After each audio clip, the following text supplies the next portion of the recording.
வணக்கம் மக்களே. இன்று குறுந்தொகையின் 44வது பாடலை கேட்போம்.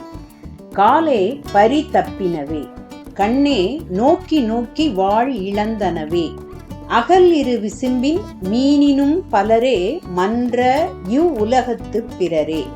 பாடலை பாடியவர் வெள்ளி வீதியார். இடைச்சுரத்து செவிலித்தாய் கையற்றுச் சொல்லியது என்பது துறைக்குறிப்பு ஆகும்.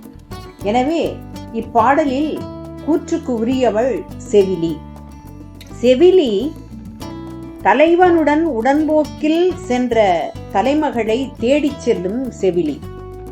குடும்பத்தாரின் கேள்விகளுக்கு பதில் சொல்லும் நிலையில் உள்ள செவிலி. தலைமக்களை தேடிச் செல்லும் வழி பற்றி அறியாத செவிலி.